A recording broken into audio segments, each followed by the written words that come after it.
Hi friends, இன்றைக்கி வாங்க சிம்பிளாக டேஸ்ட்டாக எறா குழம்பு எப்படி செய்யலான்னு பார்க்கலாம். ஸ்டவ்வில் ஒரு கடாயை வச்சுக்கோங்க. இதில் 3 ஸ்பூன் அளவுக்கு எண்ணெய் சேர்த்துக்கோங்க.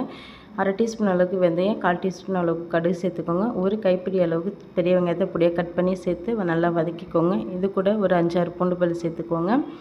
இது கூட இப்போ ஒரு கைப்பிடி அளவுக்கு தக்காளி சேர்த்து நல்லா வதக்கிக்கோங்க. கொஞ்சமாக கருவேப்பிலை, ஒரு 2 முள்ளங்கி எடுத்து கட் பண்ணி வச்சுருக்கேங்க. இப்போ அதையுமே சேர்த்து இதில் வதக்கிக்கலாங்க. ஏற்கனவே எறா க்ளீன் பண்ணி வச்சுருக்கேன், ஒரு 1/4 கிலோ அளவுக்கு. அதையும் போய் சேர்த்து வதக்கிக்கலாங்க. இது கூட 1/4 டீஸ்பூன் அளவுக்கு மஞ்சள்தூள் சேர்த்துக்கோங்க.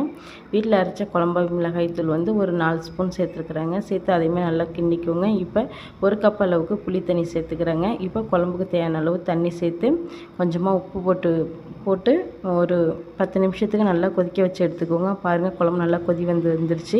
இப்போ இறக்க போகிற கட்டத்தில் ஒரு 10 பூண்டு பல் எடுத்து நல்லா நச்சுட்டு சேர்த்துக்கோங்க. இப்போ டேஸ்ட்டான எறா குழம்பு ரெடி ஆயிடுச்சுங்க. இந்த வீடியோ பிடிச்சதை லைக் பண்ணுங்கள், மறக்காமல் இந்த சேனலை சப்ஸ்கிரைப் பண்ணிக்கோங்க.